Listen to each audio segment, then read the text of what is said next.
Menyelinap dengan rakus menghisap level kecantikan bunga kampus secara diam-diam. Dia masuk lewat pintu belakang. Dia diam-diam naksir aku. Sangat aneh. Aku menelan rasa malu dan mengakui senyumnya yang tertutup. Saudari masih suka yang mulut ke mulut. Mulai isi utama. Teman duduk sebelahku, Liu Ruyan, adalah seorang gadis kaya yang bahkan harus membeli air minum dengan harga puluhan yuan. Sedangkan aku, Ye Chen, adalah orang miskin yang bahkan hanya bisa beli kertas sketsa lewat Pinduoduo. Sejak kami ditempatkan di satu meja. Hanya dalam 3 hari singkat. Dia sudah terbiasa memerintah seperti memanggil pembantu. Aku membantunya membeli sebotol air untuk sarapan. Tetap menginginkan Xiaolong Bao dengan susu kedelai.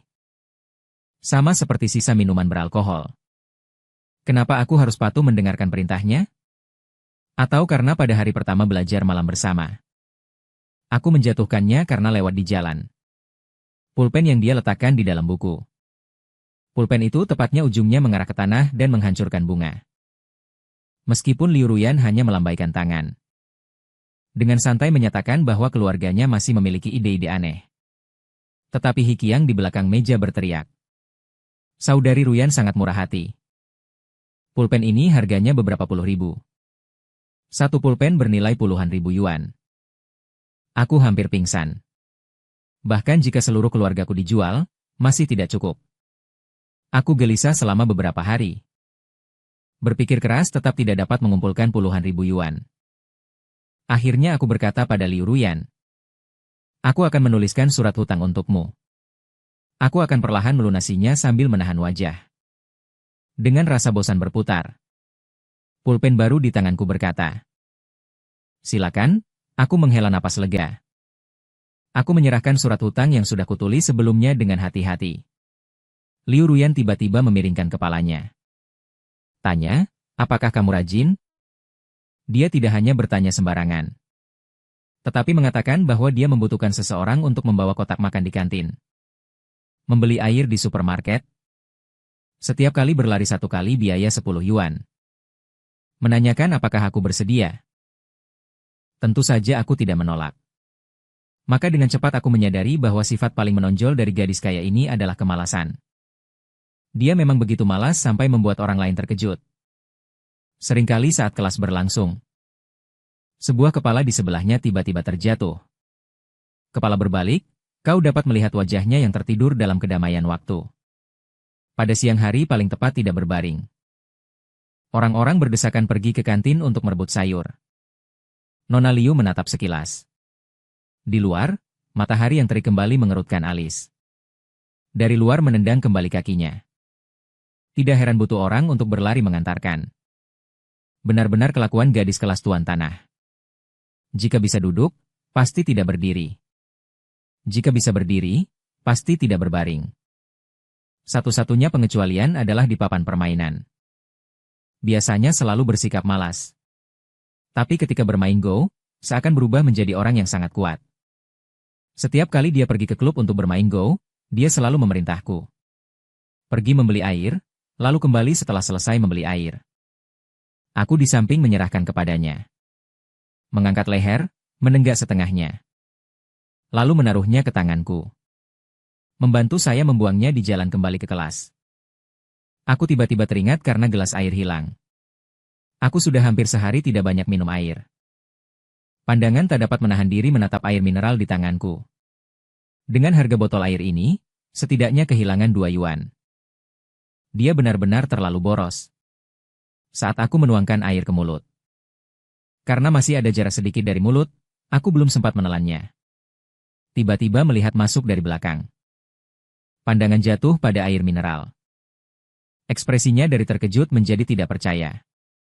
Lalu muncul lapisan merah muda tipis. Namun pandangannya sangat panas. Dia penuh rasa puas.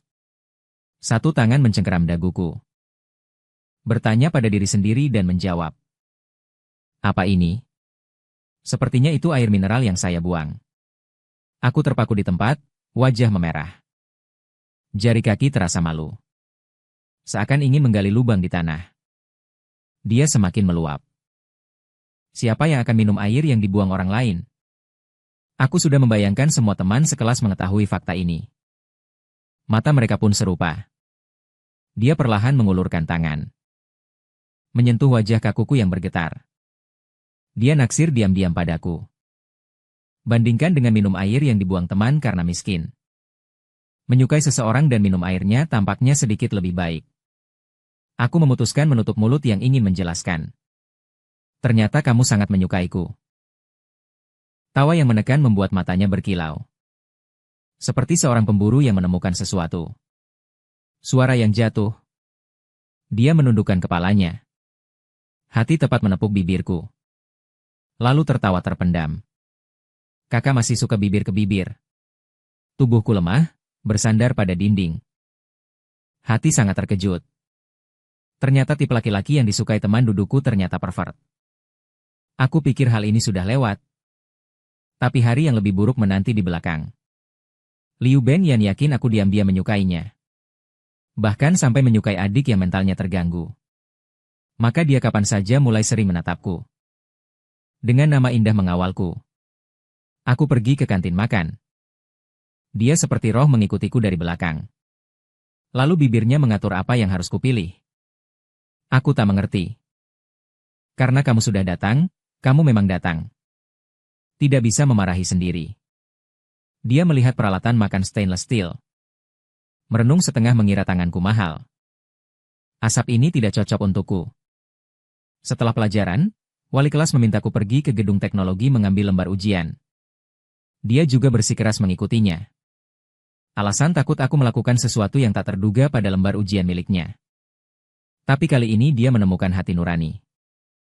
Menaruh buku di tangannya yang mulia. Aku berjalan ke ruangan sudut.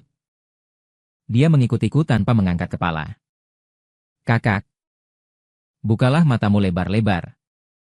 Ini adalah jam belajar malam di toilet laki-laki. Aku mengambil lembar ujian. Saat menulis namaku, dia menatapku. Aku menulis sampai soal besar terakhir. Dia masih menatapku. Aku menahan. Guru matematika di depan kelas tidak tahan bertanya langsung pada Liu Ruyan. Apakah perwakilan kelas adalah lembar ujian? Menatapnya bisa. Seluruh kelas tertawa terbahak-bahak. Liu Ruyan memang kulitnya tebal. HMPH bisa. Wajahku memerah. Secara refleks memutar kepala. Lalu melihat Liu Ruyan menyalin jawaban di lembar ujinya dengan cepat. Aku mengangkat kepala dan melihat ekspresiku yang tersenyum muram. Ye Chen, apa ini ekspresimu? Mengejek kakak perempuan? Memang. Ini pertama kalinya aku berani mengungkapkan pemikiran sebenarnya kepadanya. Aku rasa aku tidak bisa berkomunikasi dengan orang yang IQ-nya tidak tinggi dan sangat malas. Karena begitu, Liu Ruyan berputar. Sisi mulutnya yang terletak di tangan kiri terangkat sedikit. Menampilkan senyum yang sangat bersinar. Saudara laki-laki yang jago belajar. Kalau begitu, tolong bantu aku les tambahan. Dia menghitungkan sesuatu untukku. Setiap kali mengantar barang, 10 yuan. Uang ini tidak tahu sampai tahun atau bulan kapan harus dibayar kembali. Jika diganti dengan les tambahan, 200 per jam, kecepatannya jauh lebih cepat. Aku kembali tergoda. Meskipun nilai Liu Ruyan tampak biasa-biasa saja. Bukan hanya tidak cerdas, tapi juga ada sedikit masalah. Tapi aku menyelesaikan PR setiap hari dengan cepat. Membimbingnya selama 1 jam. Sepenuhnya ada waktu. Lebih penting lagi, ini berarti aku beralih dari tenaga kerja murah yang hanya mengantar barang untuk membayar utang menjadi seseorang yang menghasilkan uang lewat pengetahuan. Maka aku penuh semangat. Bertekad mengubah si penunda belajar ini menjadi salah satu 20 teratas kelas. Sampai lama, sangat lama kemudian, aku berada di jendela lemari ruang belajarnya. Menemukan bahwa dia memiliki banyak piala kompetisi masa SMP. Barulah aku mengerti. Orang ini hanya setelah masuk SMA. Berpura-pura menjadi siswa malas untuk menghindari kerja keras. Menjadi penipu perempuan yang berpura-pura lemah namun sebenarnya kuat. Tentu saja. Semua itu cerita selanjutnya. Prioritas utama sekarang adalah memastikan dasar Liu Ruyan. Aku mencari beberapa lembar soal. membiarkan Liu Ruyan mengerjakan tanpa persiapan. Ternyata dalam kurang dari beberapa menit belas, dia menyelesaikan semua soal pilihan ganda. Aku bertanya dengan berat hati kepada Liu Ruyan. Apakah semua ini karena kebingunganmu, Liu Ruyan? Kedip mata. Aku memang sudah berpikir serius. Aku baru saja menghela napas lega. Dia langsung melanjutkan, 3 panjang 1 pendek pilih yang paling pendek. 3 panjang 2 panjang jadi yang terpanjang. 2 panjang. Jika 2 pendek, pilih saja. B sama panjang. Jika sama pendek, pilih. Kelihatannya ingatanmu cukup bagus. Aku bersorak untuknya dengan wajah tanpa ekspresi. Memberi kamu satu tugas bahasa. Menghafal semua puisi klasik di buku pelajaran. Sebenarnya aku hanya mengucapkan secara sembarangan. Sama sekali tidak mengira dia akan menghafal. Sebelum tidur malam, aku menerima pesan suara dari Liu Ruyan. Suara santainya terdengar lewat mikrofon melintasi layar. Apakah setelah Ji selesai menghafal, guru kecil akan memeriksa? Aku sebenarnya sudah mau tidur. Terbayang panggilan suara darinya. Terbayang ada hal seperti ini. Jadi aku mengeluarkan pertanyaan secara sembarangan. Salah sangka tidak melihat Liu Ruyan. Benar. Cepat mengetahui siapa yang datang, dapat dikejar. Kemudian seorang guru kecil. Kamu melampaui kurikulum. Untung saja kakak menghafal juga teks klasik. Aku agak terkejut. Terus bertanya. Liu Ruyan ternyata setiap kali menjawab, jeda antara pertanyaan dan jawaban berlalu. Selama puluhan menit, rasa kantukku semakin kuat. Memegang ponsel. Tanpa sadar aku tertidur. Kemudian keesokan harinya bangun. Melihat catatan panggilan berjam-jam berurutan. Liu Ruyan yang sama gempa. Akhirnya dia mengirim beberapa pesan. Membalas dengan cara yang tidak adil. Sebenarnya kamu hanya ingin mendengar suara napas kakak saat tidur. Si kecil yang licik. Aku mengerti. Aku memegang ponsel. Sangat ingin menjatuhkan ponsel lewat layar ke kepala Liu Ruyan. Kalau begitu kamu mengerti. Kamu tidak mengerti apa-apa.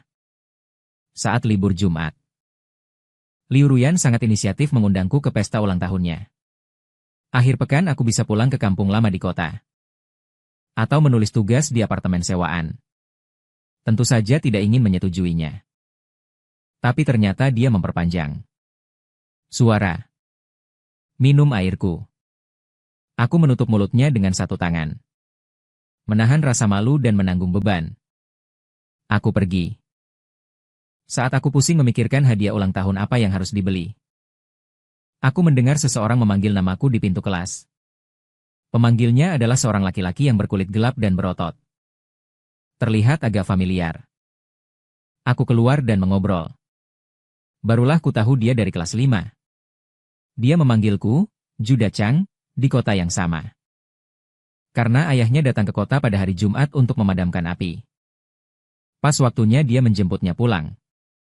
Orang tuaku meminta mereka untuk menjemputku juga dalam perjalanan. Aku ragu sejenak. Juda Chang berkata, kalau kamu tidak ingin naik truk kami, tidak apa-apa. Jam berapa kita berangkat? Aku baru saja setuju untuk menghadiri pesta ulang tahun teman pada malam itu. Juda Chang melirikku. Lalu berbalik lagi, menunggu. Kamu juga tidak tidur. Bisa selesai pada pukul 8:30. Aku sedikit berpikir.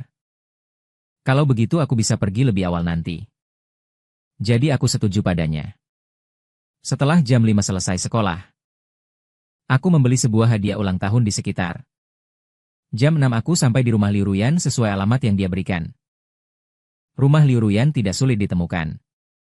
Itu adalah kompleks perumahan di kawasan paling ramai di pusat kota. Di luar terlihat ramai, masuk ke kompleks. Namun di dalam sangat tenang. Setelah menekan bel pintu, sudah banyak orang di dalam. Beberapa tampak cukup familiar bagiku. Ada yang tidak mengenal Liu Ruyan, dan di antara mereka ada yang berdiri sebagai tanda hormat. Mereka mengira kamu tersesat. Di area pintu masuk sudah diletakkan banyak hadiah orang lain secara sembarangan. Logo merek pada kotak kemasan yang mewah sangat besar. Sekilas terlihat harganya tidak murah. Aku teringat hadiah ulang tahun yang aku bawa dalam kantong plastik merah. Aku diam-diam menyembunyikannya di belakangku. Kamu mengundang semua pelajar berprestasi, termasuk seorang pria yang suaranya agak memekakan telinga. Dari kerumunan orang aku menyadari itu adalah Chen Muking dari kelas. Menurut kesan, dia berprestasi dan keluarganya cukup baik. Namun dia agak sulit diajak bicara. Dia menatapku sekilas. Pelajar berprestasi akan memberi hadiah apa? Liu Ruyan memalingkan kepalanya dan menatapnya. Namun suara itu menarik semua perhatian. Baik yang kenal maupun tidak, semuanya menatap ke pintu masuk. Aku melihat diriku menghela napas dalam hati. Serahkan kantong plastik merah yang sudah tertekuk keriput di tanganku. Selamat ulang tahun. Maaf. Hanya buku biasa. Masih teman sebangku. Yang paling mengerti aku tahu aku suka membaca. Tidak seperti orang lain yang pemikirannya sangat vulgar. Langsung bersandar pada rak di pintu masuk. Dengan anggun mengambil buku di dalamnya. Menuju ujian masuk perguruan tinggi. Mengerti mengukir kenangan hingga. Kemudian seperti asap yang menghilang. Aku dengan gugup menatapnya. Aku memilih berdasarkan dasarmu. Kamu terus menyelesaikannya. Nilai pasti akan meningkat. Tiba-tiba mengulurkan tangan. Menarikku keluar pintu. Lalu dengan kaki panjang menendang. Menutup semua orang di dalam. Aku tidak dapat membuka pintu. Di luar pintu hanya ada lift berkilau cahaya merah. Dengan lembut memeluk. Aku berbicara dengan gigi terkunci. Dalam belajar saya. Aku menjawab dengan serius. Kami tentu harus belajar dengan baik. Kemudian menahan diri. Berpindah beberapa sentimeter ke samping. Dia seperti asap, tampak berpikir. Kalau kali ini nilai ujian bulanan saya naik lebih dari 100 peringkat. Bisakah kamu memberiku hadiah ulang tahun yang lain? Kamu berkata tapi tidak membuka mulut. Namun tatapannya menatap mulutku. Aku melihat matanya yang menunduk. Entah kenapa hatiku berdebar kencang. Namun tetap berusaha mendapatkan kembali akal sehatku. Ini tidak berhasil. Mengangkat matanya, menatapku dengan kilau. Aku tidak mengatakan apa-apa. Atau kamu menginginkannya? Saya rasa saya pasti sangat canggung sekarang. Karena saya merasa kepala saya benar-benar menjadi seperti tomat merah. Baiklah. Lagi tersenyum getir. Sejenak. Menarik tangan kembali. Tetapi menaruhnya di sisi pipi saya. Seperti sebuah gerakan yang ingin menyentuh. Suara juga tertekan seolah menahan sesuatu. Jika saya maju lebih dari 100 meter. Kamu harus memanggilku, kakak. Saat kata-kata sinya baru selesai. Pintu lift terbuka, memperlihatkan seorang pria berjas dan sepatu kulit. Pria tanpa ekspresi berdiri di dalam. Dia mengangkat kepala dan melihat kami bertatap mata sejenak. Dia kemudian menarik pandangannya kembali. Tidak keluar. Sebaliknya menekan kembali tombol buka lift. Sebelum pintu lift perlahan tertutup. Dia menatap. Mengangkat ibu jari. Tapi sudut mulutnya langsung tersenyum lega. Ayah perempuanmu mengagumi kamu. Aku menundukkan kepala. Melihat pose kami berdua yang diingat orang. Aku cepat mendorongnya pergi. Kaku sejenak. Juga menundukkan kepalanya, ujung telinga yang jarang menjadi merah. Saat kami berdua kembali ke dalam ruangan. Gerakan orang-orang di dalam seperti bunga matahari yang seragam. Semua menatap ke arah kami secara serempak. Ayo datang bermain game bersama kami. Kami menunggu kalian berdua. Tersenyum lebar sambil berteriak. Mengubah sikap sebelumnya. Aku ingin duduk bersama kamu. Aku belum sempat menyadarinya. Lalu dia menarikku ke sebelah kiri tempatnya tanpa ruang kosong. Terdiam sejenak. Melompat ke seberang dan duduk. Sambil yang lain sedang di atas panggung. Tersenyum sambil mendekat ke telingaku. Dengan nada yang sangat dingin. Kau mengira dirimu siapa? Orang desa? Selain nilai yang sedikit lebih baik, apa ada yang patut dibanggakan? Aku menoleh ke arahnya yang memiliki kelebihan yang diingat orang. Dia tercekik semalaman. Setelah beberapa saat, dia berkata dengan kasar. Kalau begitu, tunggu saja ujian bulan ini. Saya pasti akan meraih peringkat pertama Anda. Lihat apa lagi yang kamu banggakan. Prestasi memang sudah sangat bagus. Dia selalu berada di peringkat kedua atau ketiga di kelas. Sebenarnya hanya nilai matematika yang sedikit lebih rendah dariku. Aku dengan datar menanggapi tantangannya. Jujur saja, aku masih memikirkan adegan tadi. Aku rasa ayah Liu Ruyan tampaknya salah paham dengan orang-orang di sekitarnya. Tidak tahu kapan dia mulai bermain roda permainan. Saat giliranku, orang lain memanggilku. Barulah aku keluar dari keadaan melamun. Sampai giliranmu, seharusnya kamu sekarang. Membuka mulut dengan garang. Kamu begitu bodoh. Bagaimana Liu Ruyan bisa tertarik pada Truth or Dare, MU?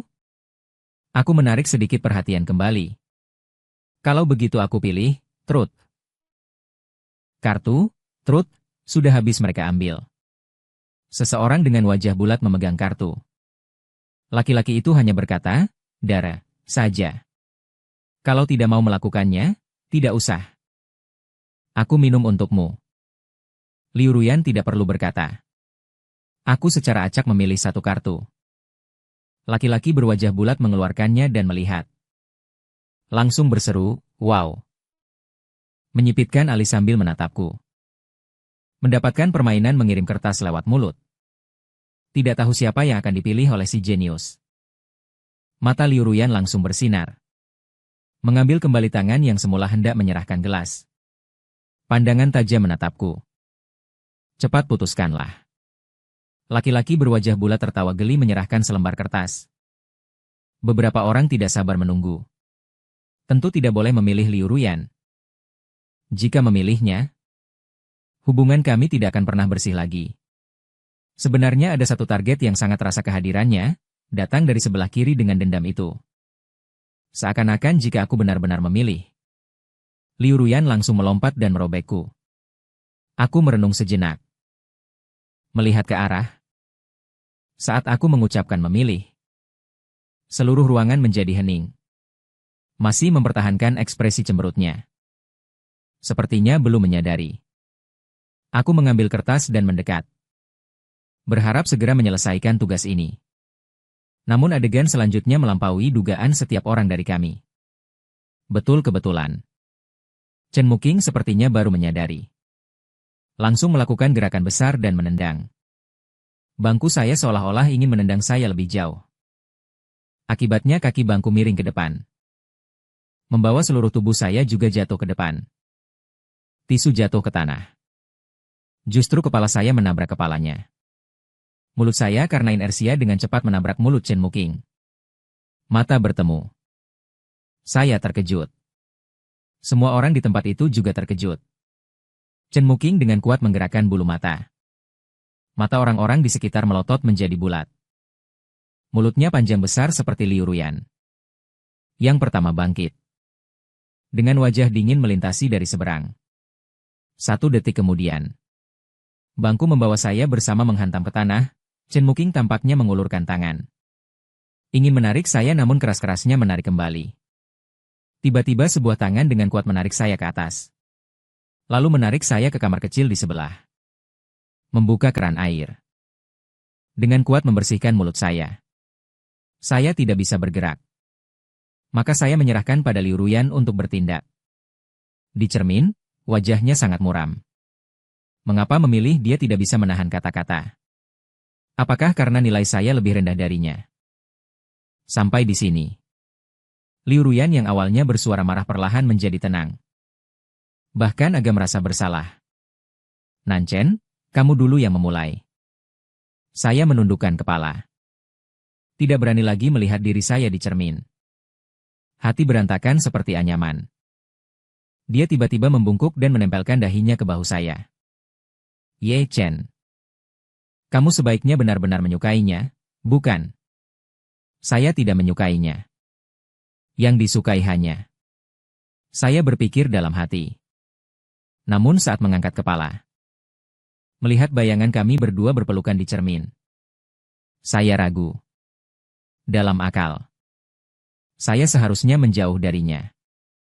Namun setengah tubuh saya seluruhnya mati rasa. Saya tetap berdiri kaku.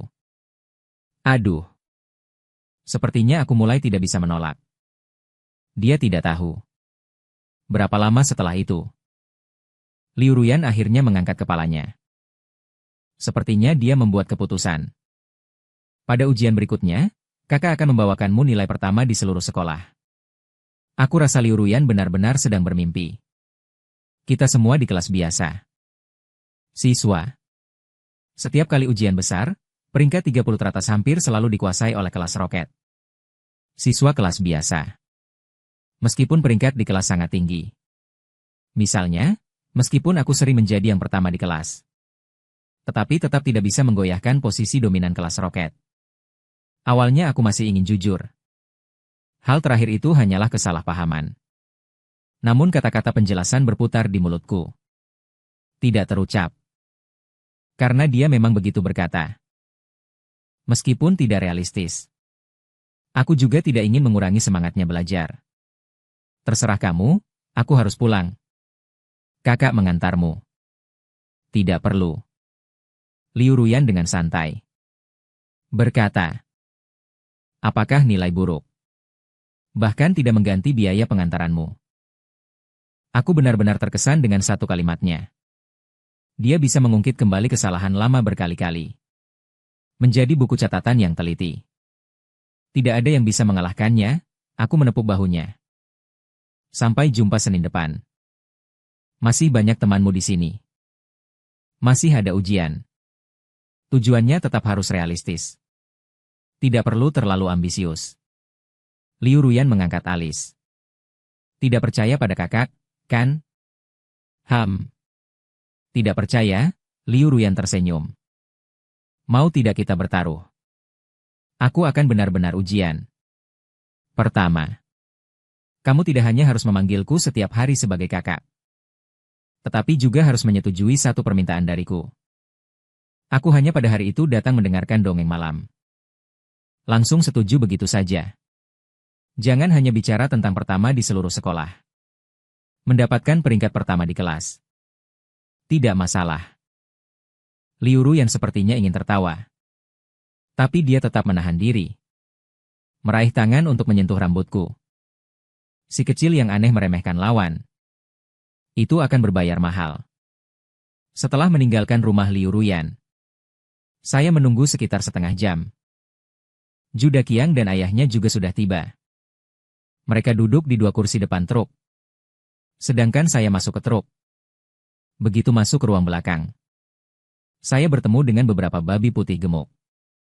Juda Qiang menoleh dari jendela kaca depan. Oh.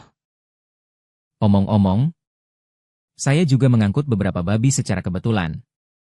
Anda tidak keberatan, kan? Saya menantikan beberapa babi itu. Satu persatu berotot dan gemuk. Terlihat seperti satu pantatnya saja bisa menabrak saya sampai mati. Saya hanya bisa berharap mereka yang berprinsip tidak mencampuri urusan orang lain, tahu untuk bersembunyi di sudut.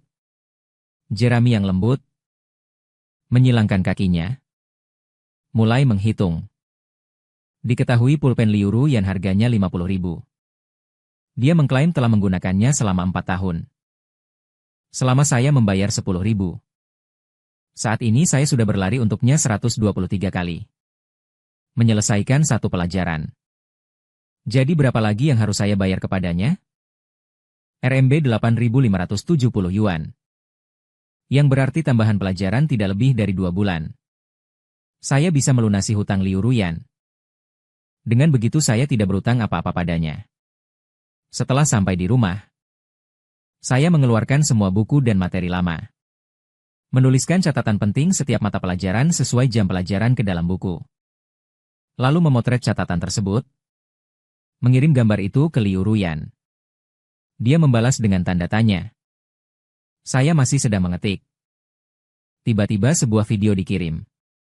Saya langsung melompat dari tempat tidur berlari ke depan cermin lemari pakaian.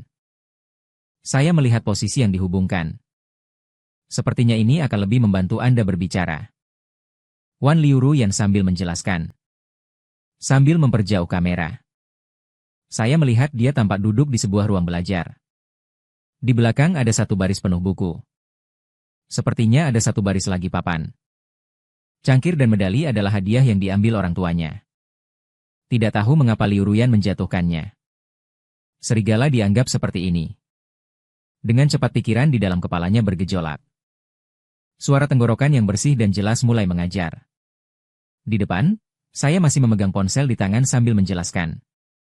Di belakang, saya memutuskan menaruhnya di depan bantal dan menghilangkannya. Kemudian sambil memegang kertas draft, saya membuat soal, contoh penyelesaian tanpa mengulang. Menyampaikan tidak tahu berapa lama. Saya bertanya ada bagian yang tidak dimengerti. Liuruyan memiringkan kepalanya. Telinganya terasa tersumbat dengan headphone, tidak tahu kenapa. Lehernya malah mengeluarkan lapisan keringat tipis. Dia batuk pelan. Saya kebingungan menunduk lebih cepat. Saya hanya bisa mengangkatnya ke atas.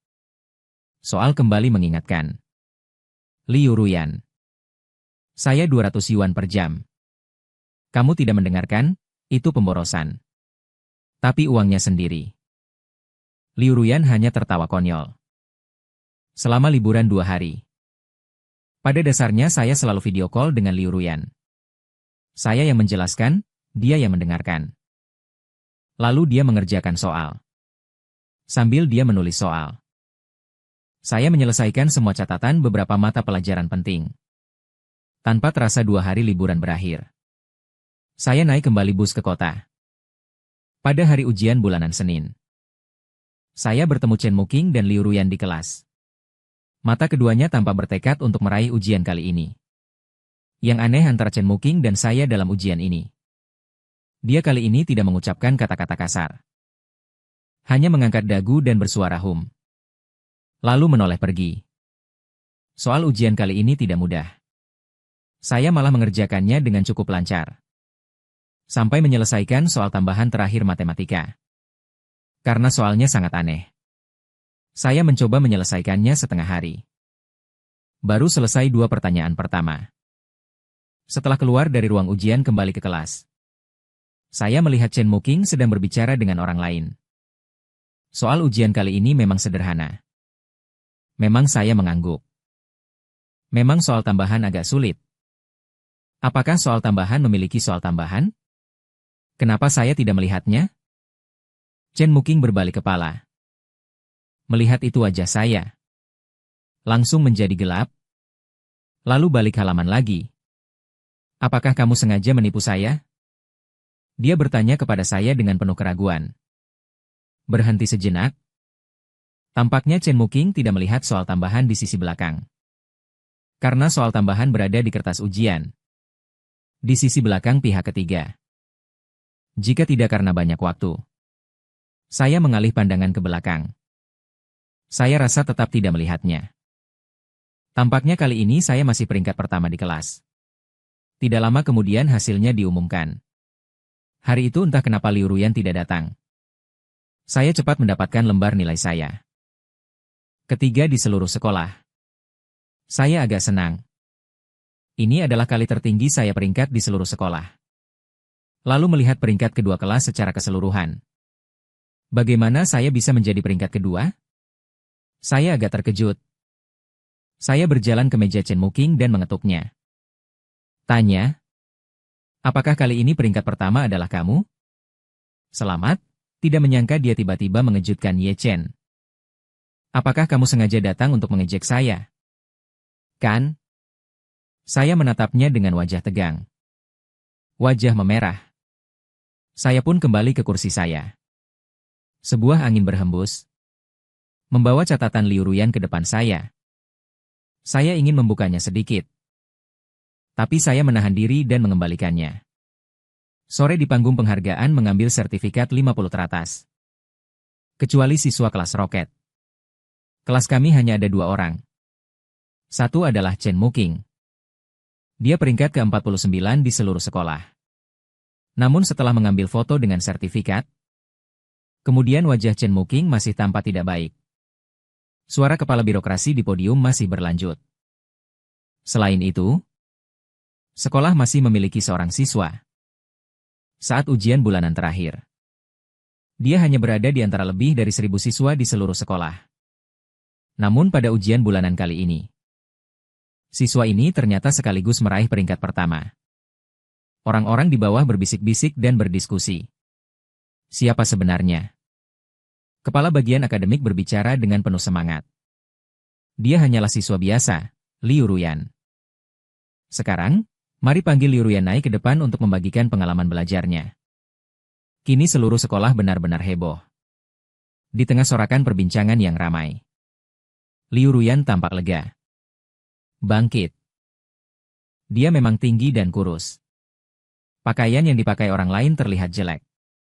Seragam yang tak dapat diselamatkan ketika dipakai olehnya. Namun justru memberi kesan keindahan ala gadis dalam anime Jepang. Bahkan di antara ribuan orang. Terlihat sangat menakjubkan. Liu Ruyan melangkah beberapa langkah. Tiba-tiba dengan santai berbalik menghadap ke arahku. Terlihat pupil berwarna ember bersinar di bawah sinar matahari. Di bawah matanya ada bintik kecantikan berwarna terang. Aku belum menarik kembali. Ekspresi terkejut di wajahku. Detak jantungku langsung berdegup kencang, si kecil yang aneh. Liu Ruyan mengangkat kepalanya. Dia tersenyum tipis. Dia menepati janji kepada kakakmu. Namun saat ini, yang kupikirkan adalah, tidak lagi pantas. Tidak pantas lagi les tambahan. Lalu bagaimana saya akan membayar uang saya kembali? Tidak lama kemudian aku mengerti. Karena Liu Ruyan melakukan sesuatu yang cukup membuat semua orang terkejut. Lebih lagi hal yang membuat kepala bagian akademik menjadi pucat. Saat dia naik ke podium, di bawah jelas terdengar bisikan para siswi. Bahkan dinding ucapan selamat berkata bahwa Kak Ruyan semakin cantik. Apakah karena filter pelajar berprestasi? Liu Ruyan mengangkat alisnya. Suara lewat mikrofon bergema di seluruh lapangan. Saat pertama kali naik, aku mendengar ada teman yang berkata Liu Ruyan menyontek soal sebelum ujian. Ada juga teman yang mengatakan Liu Ruyan pasti hanya penipu. Tak ada yang menyangka. Liu Ruyan malah berbicara. Dan mengungkap semua keraguan orang. Lapangan yang luas seketika menjadi hening. Semua orang menatapnya dengan serius. Gadis yang menjadi sorotan semua orang menampilkan senyum. Untuk hal itu, saya akan menanggapi. Kalian tidak salah menebak. Saya memang menggunakan ceat. Seluruh ruangan bergejolak. Keren banget. Bisa dibilang begitu juga. Apakah bunga kampus ingin menjadikan dirinya bahan lelucon? Lihatlah, wajah kepala birokrasi akademik sudah hitam seperti panci. Apakah bunga kampus akan menjadi orang pertama yang dikeluarkan dari podium? Kepala birokrasi akademik berdiri. Liu Ruyan melanjutkan dengan tenang. Kalimat kedua. Namun ceat saya bukan seperti yang kalian pikirkan. Bukan produk elektronik seperti ponsel. Melainkan berasal dari seseorang. Pandangan seluruh teman duduk sebelah saya, Ye Chen, seakan-akan menjadi D, dan beralih ke saya. Baru saja semua orang sudah melihatnya di podium 3 teratas. Sejak menerima bimbingannya, saya menemukan bahwa titik pengetahuan yang dulu sulit dipahami ternyata menjadi begitu mudah. Selain itu, sebelum ujian dia dengan murah hati membagikan catatan poin ujian kepada saya. Setelah saya cetak, saya menemukan. Di dalamnya tidak hanya semua poin ujian semester ini. Banyak poin sulit juga mengintegrasikan pengetahuan beberapa semester sebelumnya. Bahkan orang dengan dasar yang lemah bisa langsung memahaminya. Saat saya sampai di ruang ujian, begitu melihat kertas ujian, saya tidak bisa menahan tawa. Karena setiap pertanyaan memiliki poin ujian. Yang semuanya sudah saya lihat di catatan poin ujian. Saya juga melihat banyak materi belajar di pasar tidak sebaik yang disusun oleh temannya.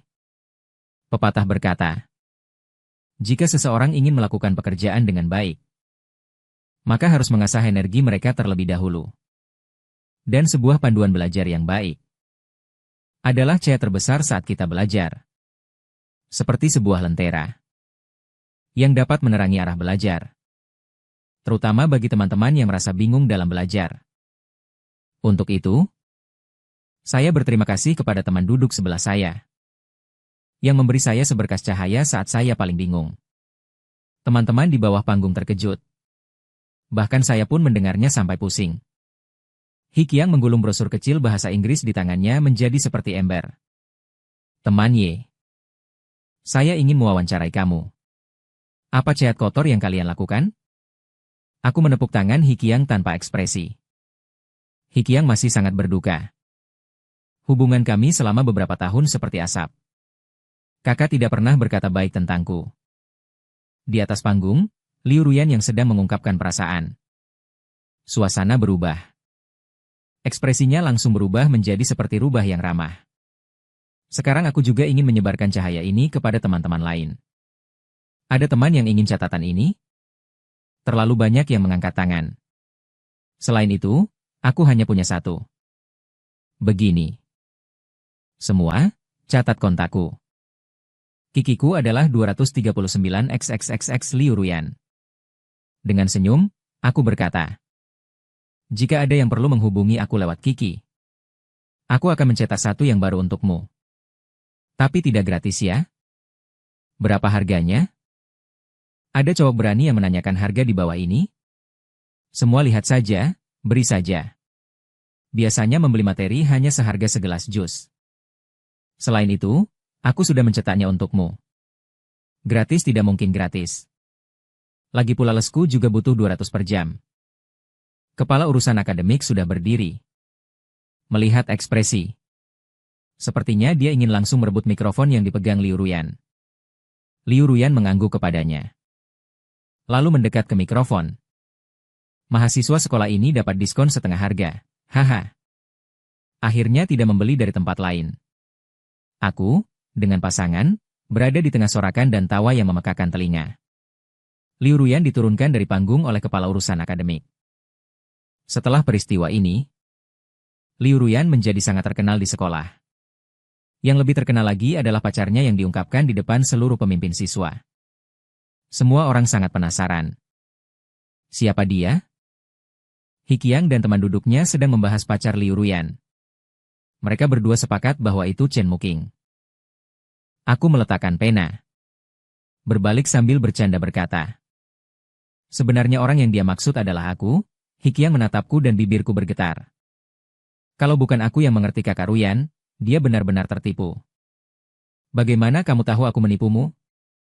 Foto di dalam dompetnya adalah Chen Muqing, ya. Selain itu, kakak Ruyan memang siswa nyata saat SMP. Setelah hasil ujian masuk perguruan tinggi tahun itu keluar, dia bisa memilih yang terbaik. Walaupun di luar tinggi, dia tidak pergi. Namun dia datang. Kita di sini, kalian berpikir ini untuk apa? Bukankah karena Chen Muqing ada di sini? Yang paling penting, mereka berdua bahkan rumahnya berada di satu kompleks. Ibunya bahkan pernah berkata setelah itu hanya mengakui Chen Muqing sebagai menantu satu-satunya. Jadi kami semua berpikir mereka pasti sudah melihat. Lagi pula mereka teman masa kecil dan cocok dalam latar belakang keluarga. Hubungan selama belasan tahun tidaklah palsu.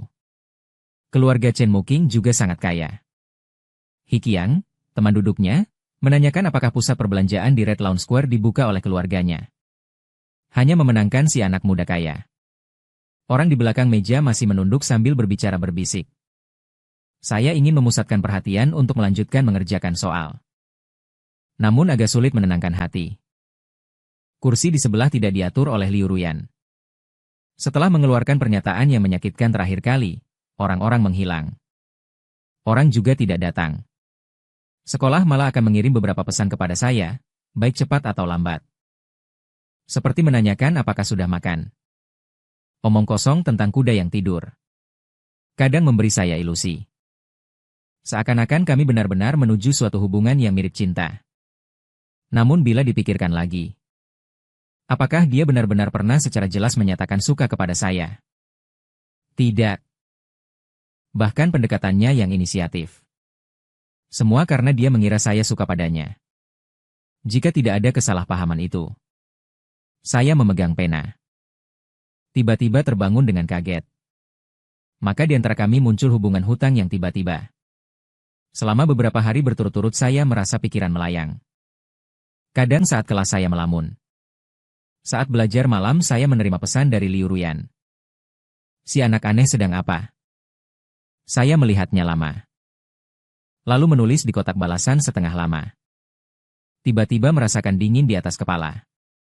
Saat mengangkat kepala, saya melihat wajah guru matematika yang ditempel di jendela sudah terdistorsi. Saya menggunakan seluruh tenaga. Baru bisa menahan diri agar tidak melempar ponsel ke langit-langit menuju kantor. Dia membuka mulut dengan santai. Saya yang gelisah pergi ke kantor. Barulah saya menemukan Chen Muking juga di sana. Guru matematika tidak mengeluarkan kata-kata kritik. Namun malah tidak menyebut apa-apa. Hanya mengatakan bahwa kelas memiliki 2 kuota pelatihan singkat kompetisi matematika. Alamatnya di sebuah universitas, menanyakan kami tidak bersedia Chen Muking. Saya segera setuju. Setelah guru matematika menyampaikan beberapa hal kepadanya, dia langsung pergi. Guru matematika menatap saya. Saya ragu sejenak lalu bertanya, "Mau uang?" Sekolah mengganti sebagian biaya pelatihan. Namun asuransi, asrama, dan makan tetap harus dibayar sendiri. Siapkan sekitar 2.000 yuan sudah cukup. Guru matematika tersenyum ramah. Uang bukan masalah. Kesempatan ini langka. Jika menang hadiah, bisa langsung diterima. Terima kasih, Pak Bu Guru. Saya akan berdiskusi dulu dengan keluarga. Setelah itu saya akan membalasmu, saya sudah menelepon keluarga. Ketika menyebutkan bahwa pelatihan memerlukan uang, mereka dengan tidak sabar menutup telepon. Mereka berkata keluarga juga tidak punya uang dan menyuruh saya mencari teman untuk mendapatkan jawabannya. Itu sudah saya duga. Saat SD, saya dipilih guru untuk mengikuti kompetisi pidato di kota dan berlatih bersama teman-teman selama lebih dari sebulan. Hingga suatu malam, guru memberitahu kami harus membayar biaya pakaian 140 yuan. Setelah orang tua saya mengetahui, mereka marah sehingga pada malam hari menelepon guru lebih dari 10 kali. Mereka berkata keluarga miskin, tidak punya uang untuk ikut, lalu menutup telepon. Mereka juga dengan rasa tidak puas berkata kepada saya, sekarang sekolah akan mencari cara untuk menipu uang. Akhirnya guru khawatir tentang efek pergantian penampil secara mendadak. Uang yang dia bayar untuk saya. Sebenarnya 140 yuan itu tidak sulit untuk dikeluarkan. Menurut rencana mereka semula, saya menyelesaikan 9 tahun pendidikan wajib lalu bisa keluar untuk bekerja dan menghasilkan uang. Jika bukan guru SMP yang merekomendasikan saya kepada pimpinan yang diinginkan, saya dapat dibebaskan semua biaya sekolah dan lain-lain. Saya bahkan tidak akan memiliki kesempatan untuk berdiri di sini. Saya melayang kembali ke apartemen sewaan dengan jiwa yang tak tenang. Berpikir lama, siapa sebenarnya yang bisa membantu saya? Saya pertama-tama pergi ke Bibi yang membuka kedai teh untuk meminjam uang. Ternyata Bibi tidak ada. Pak Bibi langsung mengusir saya keluar rumah. Berkata, pertama, biarkan orang tua kamu melunasi hutang 30.000 yuan kepada kami. Saya terpaksa mencari teman. Namun mereka juga mahasiswa. Paling banyak mereka dapat meminjam. Saya memiliki lebih dari 100, tetapi saya malu untuk mengambilnya. Tepat ketika itu, Ju Dachang kembali menanyakan kepada saya. Mau tidak akhir pekan ini kembali bersama, saya jadi gugup. Menanyakan apakah dia bisa meminjamkan uang kepada saya. Hasilnya, Ju Dachang membalas dengan menanyakan. Kenapa kamu tidak punya uang? Saya terkejut dengan pertanyaannya. Dia kemudian memberitahuku satu hal. Sebelum tahun baru, tidak ada orang di desa yang memperkenalkan saya kepada rumah pamannya. Pamannya hanya memiliki satu anak perempuan tunggal. Berpikir supaya saya kelak menjadi menantu yang tinggal bersama mereka. Ayah saya setuju. Dia juga meminta uang muka 100.000. Katanya itu sebagai biaya kuliah saya. Saya tidak tahu. Saya tiba-tiba mencengkeram kerah bajunya. Saya adalah manusia, bukan kepala yang diperdagangkan, Ju Dachang. Dia menatap saya dengan kebingungan. Saya mengira kamu tahu. Setelah saya melepaskan tangan dan menenangkan diri, saya berkata. Itu masalah keluarga saya. Maaf. Itu 100.000 nanti akan saya kembalikan. Nanti jangan biarkan pamannya memberinya uang lagi. Saya meninggalkan kata-kata itu dan pergi tanpa menoleh. Sampai malam sebelum pelatihan dimulai. Saya belum berhasil meminjam 2.000 yuan. Saya duduk di meja rumah sewaan. Dengan hati yang putus asa, saya berpikir mungkin tidak jadi. Sebenarnya saya tahu saya masih bisa bertanya kepada seseorang, Liu Ruyan. Namun rasa harga diri yang aneh membuat saya menunduk pada semua orang. Kecuali saya tidak ingin dia melihat sisi memalukan saya. Saya tidur sepanjang hari dengan perut penuh kesedihan. Pagi harinya saya dibangunkan oleh telepon dari guru matematika. Ye Chen. Ada apa? Kenapa kamu belum datang ke pertemuan? Saya langsung mengerti bahwa yang dia bicarakan adalah tentang pelatihan. Uang itu, saya sebenarnya ingin berkata bahwa saya tidak punya uang sehingga tidak bisa pergi. Guru matematika sudah memotong uang saya. Bukankah kamu meminta Chen Muking membayarnya untukmu? Kita di gerbang barat sekolah, 2 bus itu cepatlah. Berangkat tepat pukul 8.30. Saya terkejut hati.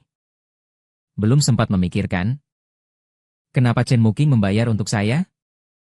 Melihat begitu, tinggal 30 menit lagi sampai jam 8.30. Cepat-cepat menyelesaikan pembersihan.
Sepenuhnya memperlakukan aku seperti pelayan. Segala hal yang tidak harus dikerjakan sendiri. Pada dasarnya semuanya terjadi setelah aku pulang dari pelatihan 1 malam. Dia menyuruhku membeli sandwich untuk makan besok pagi. 2 anak laki-laki lainnya pun mulai memberi nasihat. Chen Muking masih meminta orang lain berkeliling pada waktu sebegini. Besok kelas akan membuatmu mengantuk. Tapi dia sendiri menikmatinya dengan senang hati. Jika tidak percaya, coba tanyakan padanya. Aku mengangguk. Dalam tatapan mereka yang mengharapkan aku menjadi kuat. Aku mengambil uang dan keluar untuk berbelanja. Menemukan mereka semua sudah tidur. Aku tetap menyalakan lampu kecil di tenda penutup mata. Mengulang kembali materi yang diajarkan guru di siang hari. Tak tahu apakah Chen Muking sengaja atau tidak setiap kali guru menyampaikan materi penting. Dia selalu mengalirkan pengetahuanku. Untuk membeli buah atau camilan. Chen Muking memiliki rasa superioritas alami. Selalu merasa segala sesuatu yang dimilikinya adalah yang terbaik. Karena itu dia tidak dapat mentolerir Liu Ruyan mendekatiku. Apalagi tidak menerima nilai yang lebih buruk dariku. Aku hanya merasa iri pada semua yang dimilikinya yang begitu banyak. Dan masih berharap mendapatkan peringkat pertama. Sedangkan satu-satunya perjuanganku. Hanya belajar selama 15 hari pelatihan. Dalam sekejap, malam sebelum kompetisi. Guru memberitahu kami tidak perlu lagi belajar. Malam itu, Chen Muking video call dengan ayah Liu Ruyan. Keduanya seolah menjadi sahabat tanpa memandang usia. Chen Muking mengeluh tentang tempat tidur asrama yang dipakai Liu Ruyan. Ayahnya langsung berkata, "Datang tidur di rumahku. Ada sebuah kamar yang sudah disiapkan untukmu." Memikirkan Liu Ruyan. Aku merasakan sedikit rasa menghindar dalam hati. Membuka riwayat chat di ponsel dengan Liu Ruyan. Yang masih tertahan pada belajar malam. Tertangkap oleh guru matematika. Saat itu dia menanyakanku apa yang sedang kulakukan. Aku membuka kotak chat. Aku menonton percakapan video antara pacarmu dan ayahmu. Setelah selesai, Aku merasa bosan dan menghapusnya. Tidak ingin membalas lagi. Detik berikutnya, Liu Ruyan mengirim pesan, aku menangkapmu. Si kecil yang aneh. Tanganku bergetar. Hampir menjatuhkan ponsel. Apakah pelatihan sangat sibuk? Ya, saya agak sibuk membalas. Kenapa masih membantu Chen Muyan membeli sarapan? Tidak ada. Dia memposting di Moments. Saya terhenti tidak tahu bagaimana membalas. Liu Ruyan mengirim pesan lagi. Kamu dan Chen Muking satu asrama. Saya baru saja membalas dengan, oke. Lalu melihat video Chen Muking. Di seberang berubah menjadi orang lain, yaitu Liu Ruyan. Dia mendorong ayahnya dan duduk di kursi yang semula. Memerintahkan Chen Muking. Hei, pindahkan kamera ke tempat tidur di belakangmu. Ya. Jadi di sini berhenti, jangan bergerak. Beri sedikit ruang. Ayahnya di luar frame bertanya tanpa kata tentang asrama yang rusak. Ada apa yang menarik? Jangan mengganggu saya dan Chen Muking. Di video, Liu Ruyan mengangkat kepalanya. Menatap ke arah saya. Menunjukkan senyum yang sangat lembut. Sudah lama tidak melihat bayi saya. Saya belum pulih dari panggilan luar biasanya itu ketika Liu Ruyan melambaikan tangan. Bayi itu duduk mendekat sedikit. Membiarkan saya melihat dengan baik. Sudah lama saya tidak mendengar suaranya dan juga lama tidak melihatnya. Dia tidak tahan dan bergerak sedikit ke depan. Ingin melihat dengan seksama Liu Ruyan yang kurus di dalam kamera, mengeluh pelatihan memang sulit. Saya mengangguk. Dia menggeleng. Apa maksudnya? Dia tertawa ringan. Saya agak putus asa. Kenapa memanggil saya begitu? Liu Ruyan belum menjawab. Tawa dingin ayahnya muncul dari luar frame. Karena dia sedang menggantung ayahmu. Kamu kalau ada waktu luang, keluar cari sup buatan ibu kemana-mana untuk perut orang. Saya tidak akan minum sup yang dimasak Lu Jing, bahkan anjing pun tidak meminumnya. Jadi jangan mengganggu saya saat berbicara dengan bayi. Liu Ruyan memutar kepalanya. Setelah bayi menjauh sedikit dari Chen Muking dan kembali. Kakak perempuan akan membantu menghitung. Liu Ruyan. Ayahnya tidak mau lagi. Kamu bahkan membela seseorang di depanku. Kamu buta. Ya. Itu warisan dari ibuku. Ayahnya meledak. Bagaimana cara bicara dengan ayahmu? Liu Muking juga meledak. Liu Ruyan menganggap aku takut kamu akan mati, kan? Dia merebut kembali ponsel. Langsung mematikan. Video berbalik melihatku, kalian sedang berpacaran. Aku ragu lalu berkata jujur. Tidak tahu. Tapi memang aku suka dia. Chen Muking tampaknya tidak menyangka. Aku begitu langsung. Dia kebingungan di tempat. Anggap saja aku menghukum Ye Chen. Kamu tahu kamu tidak cocok dengan dia, kan? Aku membuka mulut. Belum sempat menolak. Chen Muking lalu melanjutkan sendiri. Ngomong-ngomong. Aku mengakui. Kamu memang pintar belajar. Tapi banyak hal sudah ditentukan sejak lahir. Dia memiliki perasaan padamu. Namun perasaan tidak bisa menutupi semua kekurangan. Chen Muking terdiam sejenak. Sebuah tusukan yang tepat.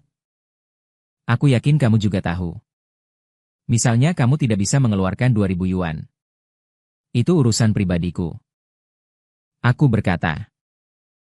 Selain itu aku juga punya kelebihan. Tidak sepenuhnya tidak berharga seperti yang kamu katakan. Apakah nilai kelebihanmu bagus? Dia tersenyum sinis. Terakhir aku kalah padamu karena tidak melihat soal tambahan. Tapi kali ini aku pasti akan menang. Kamu mengucapkan hal seperti ini sekarang.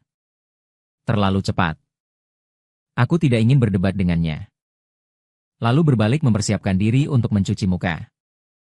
Namun Chen Muking menggenggam tanganku erat. Berani kamu bertaruh dengan aku? Atau kamu mengaku sebagai pengecut yang sudah terlalu takut?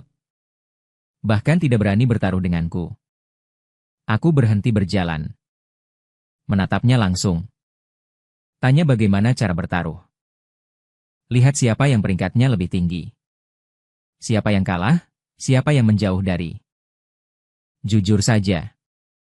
Saya rasa dia agak kekanak-kanakan. Tapi tetap menjawab.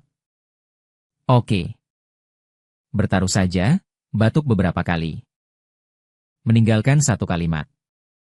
Setelah berjalan di atas jembatan, berubah menjadi tempat tidur. Saya menggesek ponsel untuk mengirim pesan ke. Memberitahukan hal ini kepadanya. Sangat tak berbicara. Apakah kalian sudah menanyakan keinginan saya? Saya merasa bersalah dan tidak berkata apa-apa. Terus bertanya. Jadi kalau kamu nilai buruk, aku tidak akan kalah darinya dalam hal nilai yang kuhilang. Bagaimana kalau terjadi kecelakaan? Jangan jadi pembawa sial. Faktanya terbukti. Memang benar-benar pembawa sial. Saat tengah malam dalam mimpi. Tiba-tiba terbangun karena suara erangan aneh. Saya setengah mengantuk mengangkat kepala dari selimut, suaranya datang dari tempat tidur. Di asrama yang redup hanya terdengar suara. Kedengarannya dia tampak sangat tidak nyaman. Bangun dan melihatnya, saya menemukan seluruh wajahnya memerah. Kemudian menyentuh dahi. Suhu terasa sangat panas. Bangunlah. Saya mendorong. Tapi dia tampaknya kehilangan akal karena terbakar. Tidak bisa mengucapkan sepatah kata. Bagaimana? Saya mencoba menelepon guru. Tapi tidak ada yang menjawab. Apakah kita membiarkannya tetap terbakar begitu saja? Saya tiba-tiba teringat pada orang bodoh di desa. Katanya orang bodoh itu dulu sangat pintar. Saat kecil, dia terbakar semalam di rumah. Orang tua tidur nyenyak. Tidak ada orang. Kedua. Bangun lalu jadi bodoh. Tidak boleh. Harus segera membawanya ke rumah sakit. Ragu sejenak. Menggigit gigi. Membawanya menggendong keluar pintu. Mengetuk selama setengah hari, pengurus asrama yang masih mengantuk mengangkatnya. Dengan bantuannya, kami bersama-sama mengangkat Chen Muking ke atas. Taksi rumah sakit. Kamu menatapnya? Aku pergi mendaftar di unit gawat darurat. Tante masih memakai sandal rumah. Dengan tergesa-gesa meninggalkan satu kalimat lalu pergi. Keluar tepat waktu. Aku sebenarnya ingin menelepon guru untuk melihat sekilas. Jam di pintu masuk menunjukkan pukul 2 pagi. Jadi aku meletakkan ponsel saja. Setelah bertemu dokter. Dokter meresepkan obat. Memasang infus untuknya. Tante menyadari ia pergi terlalu cepat. Pintu asrama belum tertutup, jadi kembali. Aku hanya bisa terus melihat Chen Muking. Karena mengantuk, menopang di sisi tempat tidur. Tertidur lelap. Namun tidur ini tidak nyenyak. Sejam kemudian, Daemyu terbangun karena kebisingan lagi. Sayang. Baru saja terbangun. Menangis terisak. Tidak tahu mimpi buruk apa yang dialami. Aku menatap wajahnya. Selama beberapa saat tanpa kata, menghela napas. Aku benar-benar terkesan. Dia masih berteriak dengan menyedihkan. Ayah. Jangan pergi. Seperti anak yang ditelantarkan. Terlihat masih cukup menyedihkan, berbeda total dengan sikapnya yang sombong di siang hari. Aku melamun sejenak. Tiba-tiba teringat gosip teman kelas tentang Chen Muking. Ayahnya tampaknya meninggal dalam kecelakaan mobil ketika dia masih berumur beberapa tahun. Ibunya segera mencari seorang miliarder yang sudah bercerai. Kemudian melahirkan sepasang kembar. Memikirkan hal itu membuat hatiku lembut. Lagi pula dia benar-benar harus berteriak begitu. Sepanjang malam. Perkiraannya besok suaranya juga akan rusak. Jadi aku melepas mantel dan menaruhnya. Dia dengan setengah hati mengucapkan selamat tinggal. Menangis, ayahmu. Aku di sini berharap dia bangun besok tanpa apa-apa. Aku ingat dalam hati memikirkan Chen Muking memeluk mantel. Seolah-olah seorang anak yang memeluk telapak tangan ayahnya. Ternyata benar-benar mulai tenang perlahan. Saya menghela napas. Saya ingin melanjutkan tidur nyenyak. Tapi tetap tidak bisa tertidur. Saat saya menutup mata, perawat yang bertugas malam membangunkan saya lagi. Jangan tidur. Besok di sini akan terkena flu. Saya berusaha mengangkat tubuh. Tapi saya tidak punya tempat untuk tidur. Dia terdiam sejenak. Membawa selimut untuk saya. Namun sampai saat ini, rasa kantuk saya yang semula menghilang seluruhnya. Hanya bisa menatap langit-langit dengan terbuka. Saya mengeluarkan ponsel dan mencari soal-soal tahun-tahun sebelumnya. Dalam pikiran saya menganalisis cara menjawab soal, terus melihat jam pagi lebih dari 10 menit tidur. Lalu saya dibangunkan lagi oleh Chen Muking. "Kenapa kamu di sini?" Dia mengerutkan alis dan bertanya kepada saya. Tidak berharap dia mengingat saya seberapa baik. Bahkan tidak mau menyebutkan ilmu siluman. "Dan mengapa mantel murahanmu ini ada di tubuhku?" Dia mencubit pakaianku. Warna wajahnya berubah-ubah. Tidak tahu. Siapapun yang memeluknya tadi malam tidak rela melepaskan. Saya meraih dan membawanya pergi. Kembali untuk menyiapkan ujian. Saya baru saja berdiri. Tiba-tiba tubuh terasa sangat berat. Seperti tidak bisa mengeluarkan tenaga apapun. Mungkin semalam terlalu lama berkeliling. Saya merasa kondisi mental tidak begitu baik.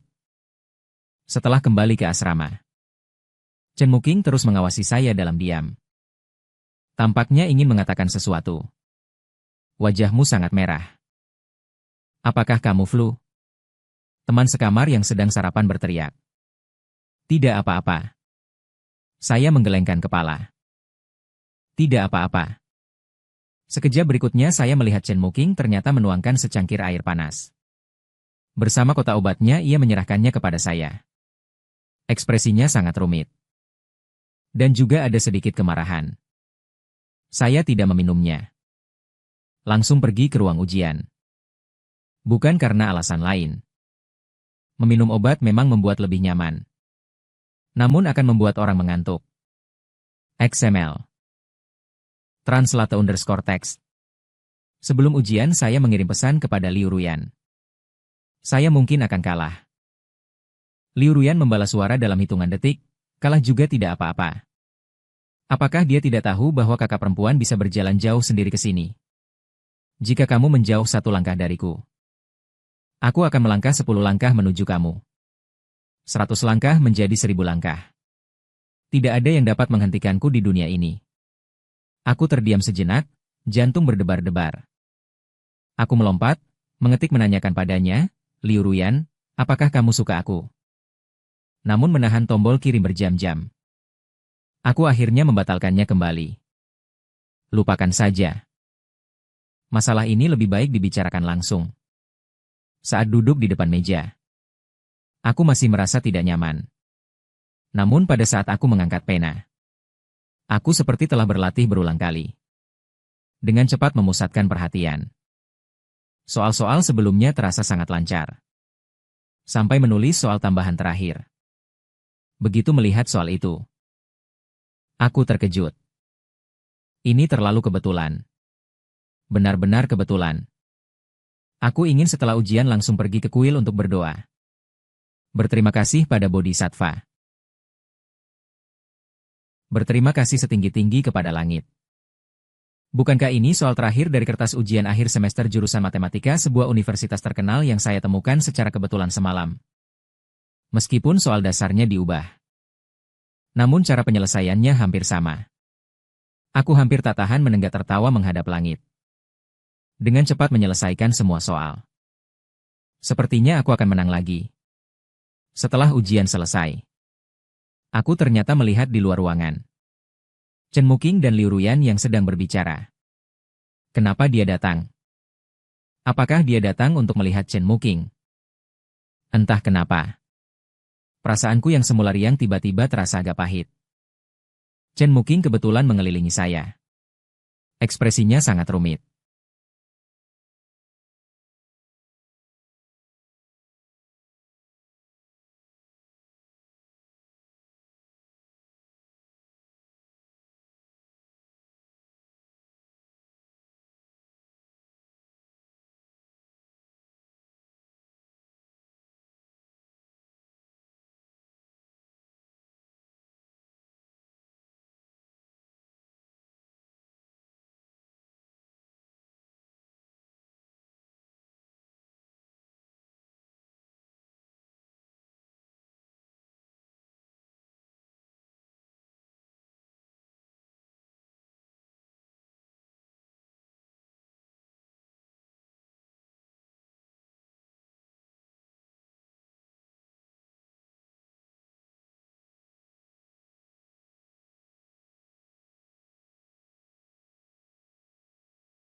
Keluar rumah.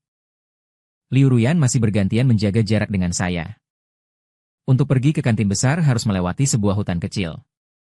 Mungkin karena melamun. Saya tidak sengaja tergelincir di rumput.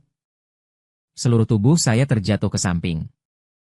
Liu Ruyan seakan di sisi juga memanjang. Matanya dengan cepat menahan saya. Tidak apa-apa. Kamu akhirnya memperhatikan aku. Saya menghela napas lega. Liu Ruyan menundukkan matanya dan tidak berkata lagi. Jika saya menyinggungmu, kamu harus memberitahuku apa yang saya salah. Saya sangat cemas. Liu Ruyan berkata dengan tenang. Kamu bahkan tidak menghargai tubuhmu sendiri. Bagaimana kamu bisa bersalah? Semua ini karena saya tidak seharusnya peduli padamu.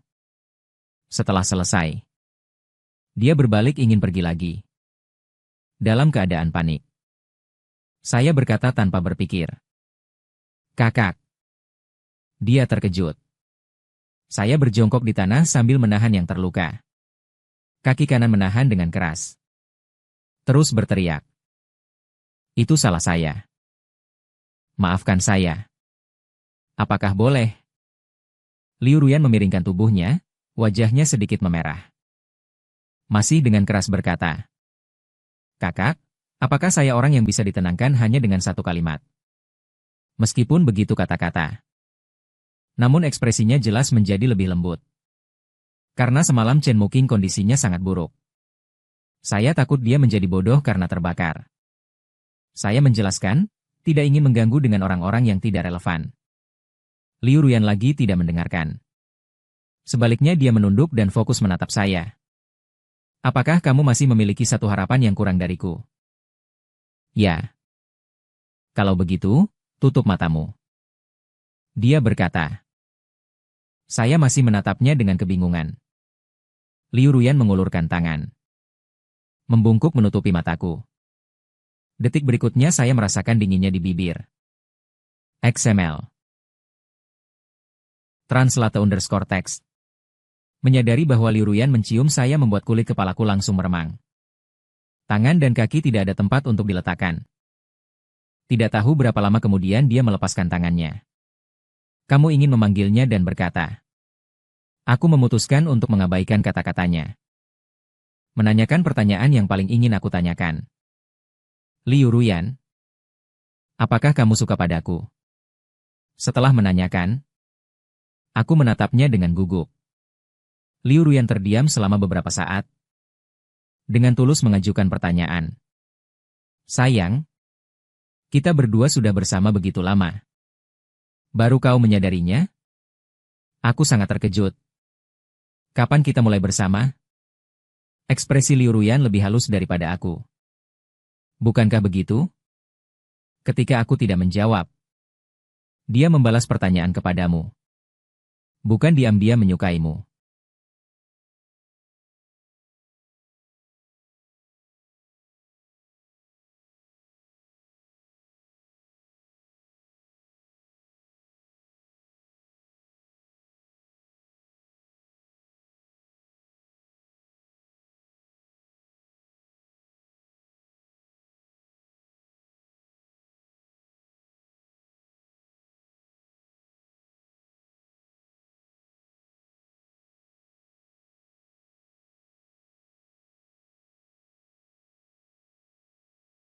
Saya mengumpulkan keberanian untuk bertanya lagi. Maukah kamu menunggu saya selama beberapa waktu? Matanya yang berwarna terang menatap dengan sombong. Saya bertanya berapa lama. Saya ragu-ragu berkata. Tunggu sampai saya selesai bekerja. Liu Ruyan tertawa. Apakah kamu tahu berapa banyak orang yang mengejarku? Dengan satu kalimat saja, kamu ingin menahan saya bertahun-tahun. Saya tak punya kata untuk menjawab. Saya hanya mengeluarkan suara, oh. Dia berdiri. Dengan langkah kaki panjang. Dia pergi dengan marah. Saya berdiri di belakang. Melihat bayangannya menjauh berjalan. Dia kembali menoleh dengan marah dan berteriak kepada saya. Apakah dia masih mengharapkan saya menanggungnya? Saya mencoba bangkit. Ternyata kakiku terasa benar-benar kaku. Saya hanya berusaha melangkah maju satu demi satu. Liu Ruyan menatap saya selama setengah jam sambil berjalan. Saya menatapnya dengan bingung. Tangan yang mengulurkan tangan. Cepatlah. Apakah kamu masih bukan laki-laki? Dengan ragu-ragu. Saya berdiri di belakang dengan rasa kesal. Saya hanya bisa memegang tangannya. Berdiri dengan dukungan, perlahan-lahan. Berjalan maju untuk menutupi detak jantungku. Saya berkata ini tidak baik. Orang lain akan salah paham tentangmu. Tidak apa-apa. Dia berkata dengan dingin.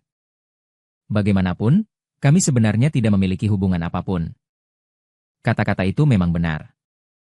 Tapi saya tidak tahu kenapa. Saya tiba-tiba merasa sangat sedih. Maaf. Saya berkata pelan. Saya tidak bermaksud menggantungmu. Tapi sekarang saya benar-benar tidak punya waktu atau tenaga lebih. Liu Ruyan menggertakkan giginya. Kamu beracun, kan? Tolong. Apakah yang ditolak itu saya? Jangan berpikir bahwa dengan meminta maaf, saya akan bersedia menjadi cadanganmu. Sudah. Jangan menatapku dengan mata anjingmu yang menyedihkan itu. Aku pikirkan dulu. Kamu puas, kan? Setelah Liu Ruyan selesai berbicara, dia dengan cepat menarikku ke pintu gerbang sekolah. Mendorongku ke dalam bus besar. Hampir melarikan diri dalam kepanikan. Aku rasa itu hanya alasan. Karena setelah kembali ke sekolah, Liu Ruyan tidak lagi memperhatikanku. Ini jelas hasil yang terbaik. Tapi aku tetap merasa sedih. Jadi meskipun hasil kompetisi matematika menunjukkan aku mendapat juara pertama, aku tidak terlalu bahagia. Chen Muqing memegang sertifikat juara kedua miliknya. Sampai sekarang aku mengakui kekalahan dengan jujur. Aku akan menepati janji. Tidak perlu lagi. Aku menggelengkan kepala. Kamu dan Liu Ruyan berpisah. Aku mengangguk dengan berat hati. Hampir Chen Muqing tampak termenung. Entahlah kenapa. Aku merasa ekspresinya tidak bahagia. Sejak saat itu, dia tidak lagi mengelilingi Liu Ruyan seperti dulu. Dulu tidak mengerti apa itu suka. Hanya melihat keuntungan. Dia dengan tenang berkata, aku tidak menyukainya. Selain itu, sekarang aku punya tujuan lain. Aku agak iri. Dia bisa melepaskannya begitu cepat. Tak lama setelah menerima penghargaan, beasiswa semester lalu dan bonus akhir semesterku juga sudah cair. Ditambah bonus juara pertama ujian kali ini. Aku tidak hanya melunasi uang teman-teman, tapi juga ada sisa yang bisa kupulangkan ke Chen Muqing dan Liu Ruyan. Saat aku memberi kepada Chen Muqing, dia bersikeras menolak. Kamu sudah melunasinya lama. Dia berkata kamu menyelamatkanku. Aku tidak hanya bernilai 2000. Selain itu kamu memang hebat. Bahkan ketika sakit masih bisa mengalahkanku. Aku tidak menyangka dia masih memujiku, lalu aku cepat menggelengkan tangan. Sebenarnya itu keberuntungan? Bagaimana bisa ada begitu banyak keberuntungan? Jika kamu malu, ikut saja aku bermain satu pertandingan. Aku awalnya ingin menolak Chen Muqing dan melanjutkan pembicaraan tentang keterampilan bola. Aku memang mengalahkan semua lawan yang tak terkalahkan. Selain itu, lihat tubuhmu yang seperti ayam potong putih. Sudah waktunya kamu berlatih. Aku menatapnya tanpa kata. 1 jam kemudian, Chen Muqing berdiri di lapangan basket. Terengah-engah, ia membungkuk. Ye Chen, kamu bermain bola basket begitu hebat. Lalu kenapa kamu tidak pernah bergabung tim sekolah? Tidak ada waktu. Aku melemparkan bola kembali kepadanya. Pergi, jangan, nanti bersama ya. Chen Muqing segera mengejarnya. Ingin melanjutkan mengatur waktu untuk besok. Aku terus menggelengkan kepala. Kenapa tidak bisa? Kamu meremehkan aku. Dia juga agak marah. Aku ingin terus menghasilkan uang. Aku berkata bahwa aku masih kekurangan uang. Chen Muqing terdiam sejenak. Lalu tiba-tiba berbicara. Apakah kamu masih suka Liu Ruyan? Aku mengangguk.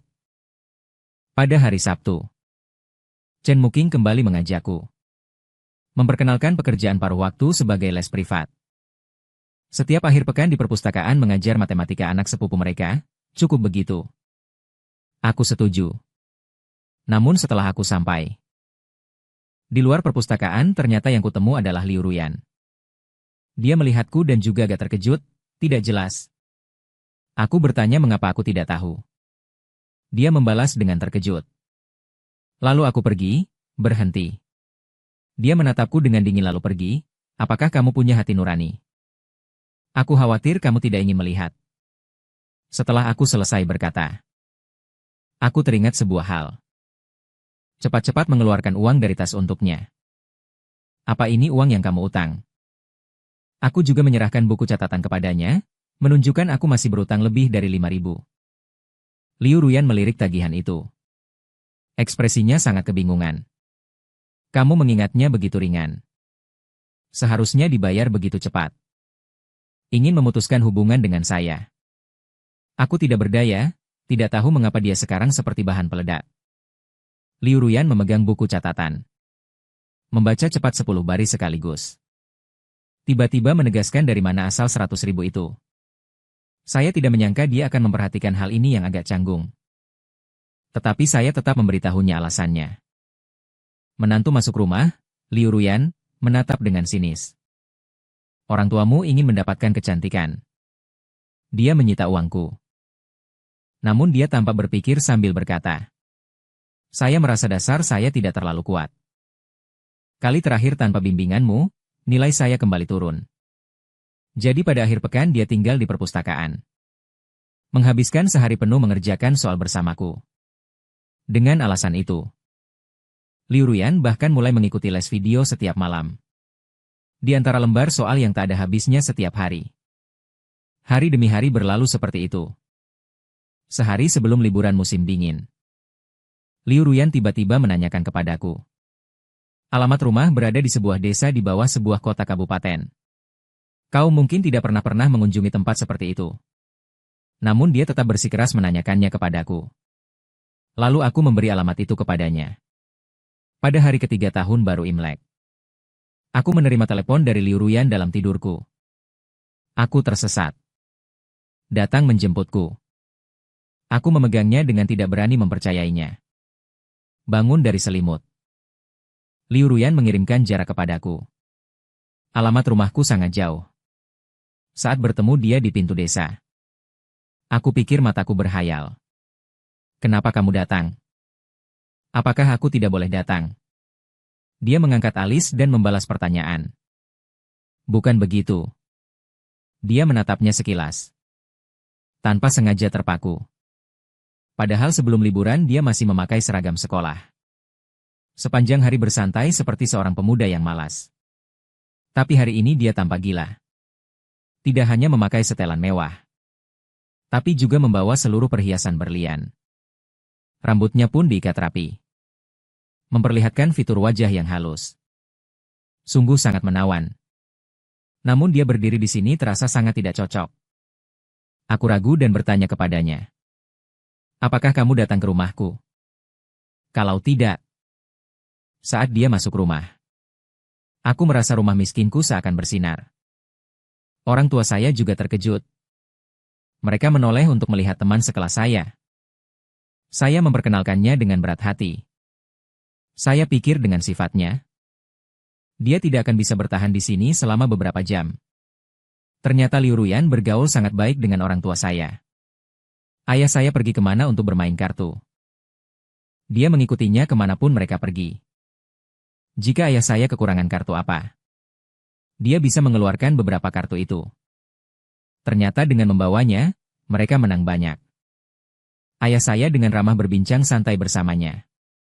Saat sore hari, ibu saya menyiapkan agar saya yang sudah menikah memberi kamar kakak perempuan untuk dia tinggal. Syaratnya tidak cukup. Saya memaksa diri menuangkan segelas air mata air gunung untuknya. Hanya air sumur di sekitar juga tidak ada maksud. Yun Mai. Dia tersenyum. Saya sudah tidak minum itu lagi. Saya ingin uang. Dia mendengar kata itu di mulutnya. Saya benar-benar tercengang. Dia juga berhemat. Apa yang kamu mau lakukan? Tidak memberitahu kamu. Malam pertama Liu Ruyan memang sangat tidak terbiasa. Apakah masih ada jenis toilet sekarang? Berada di depan jamban. Ekspresinya sangat hancur. Saya menggaruk kepala. Begitu cara baik untuk menyiram dasar sayuran. Liu Ruyan masuk sekali. Setelah keluar, dia kembali hancur dan mandi serta mencuci rambut lagi. Saya kemudian memanaskannya untuknya. Di tepi air saya bertanya, bagaimana kalau pergi ke hotel di kabupaten? Dia menghirup napas dalam. Malam. Saya akhirnya mengerti mengapa dia datang. Dia membuka tas ransel yang dibawanya di atas meja. Di dalamnya ada tumpukan uang kertas. Uang ini untuk kalian. Liu Ruyan langsung berkata. Meskipun menjadi menantu masuk rumah, juga harus mencari ibu mertua yang lebih kaya. Dia mengangkat kepala. Menyeringai kepada orang tua saya. Ini adalah uang muka. Namun masih bisa dinegosiasikan. Sampai di jalan pulang. Aku masih belum sadar kembali. Liu Ruyan juga tidak mengatakan kata penjelasan apapun. Kami melintasi tumpukan jerami di antara sawah. Awan putih melayang perlahan. Uangmu dari mana?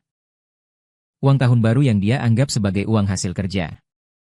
Ada juga berbagai hal berantakan. Aku akan mengembalikannya kepadamu. Aku berkata pelan. Baik. Liu Ruyan setuju tanpa ragu. Saat melewati tanjakan setengah meter. Dia tidak bergerak, hanya menatapku. Aku ragu sejenak. Aku mengulurkan tanganku kepadanya, Liu Ruyan. Dia tersenyum lebar. Menerjang pelukanku dengan agak berat. Namun aku merasa seperti memeluk harta paling berharga di dunia. Setelah ujian masuk perguruan tinggi selesai, kami memilih sebuah sekolah yang dekat di provinsi ini. Seperti liburan musim panas transisi ke universitas. Setiap hari aku berpindah-pindah rumah untuk les privat anak-anak yang berbeda. Aku tidak menyangka akan bertemu Ibu Liu Ruyan di villa les itu. Dia memakai gaun setelan putih. Rambut ikal panjang. Dia duduk santai di satu sisi. Bibi. Baik. Aku duduk di seberangnya. Kau adalah pacar Liu Ruyan. Dia mengangkat dagunya. Ibu Lu sangat langsung pada intinya. Kau tidak layak untuk anakku. Aku tersenyum dengan tak berdaya. Tapi dia sangat menyukaimu.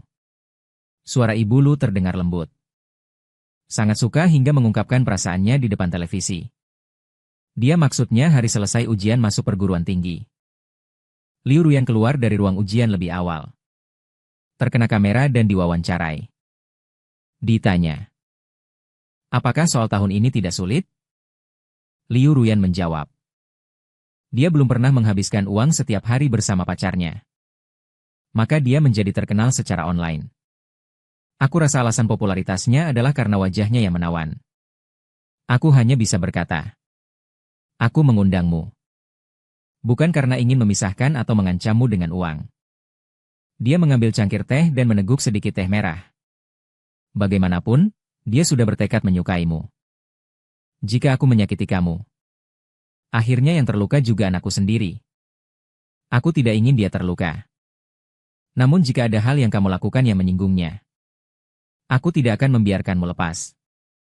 Apakah kamu memang mengatakan hal ini kepadaku? Jika tidak, dia meletakkan cangkir teh. Lagi pula kalian masih anak-anak. Apakah perasaan dapat terus berlanjut juga tidak pasti. Aku tidak perlu lagi membuang waktu. Setelah selesai minum, dia dengan tegas meminta aku meninggalkannya. Aku belum pernah membicarakan hal ini dengan Liu Ruyan. Namun kemudian dia memang menepati apa yang dia katakan. Tidak melakukan apapun terhadap hubungan kami. Selama 4 tahun kuliah, aku sangat sibuk. Setiap hari selain belajar. Pada dasarnya bekerja untuk menghasilkan uang. Tahun kelulusan, aku bergabung dengan sebuah perusahaan bernama Hongkuan Green. Sementara itu, aku akhirnya menabung cukup uang untuk mengembalikannya kepada Liu Ruyan. Malam, dia mengajakku makan malam bersama dan membawa sebuah buku tipis. Maka tak lama aku menyadari sifat paling menonjol dari gadis itu. Aku menatapnya sejenak. Isinya ternyata catatan penjelasan pelajaran dari masa SMA yang kupersiapkan untuknya. Bahkan dilengkapi dengan ilustrasi yang indah. Apakah ini buatanmu? Aku menyuruh orang lain mendesainnya. Awalnya aku pikir kamu hanya mencetak beberapa untuk dijual ke teman-teman.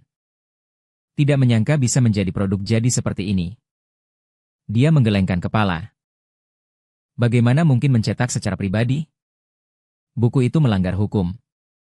Aku tidak akan melakukannya. Aku menatapnya dengan curiga.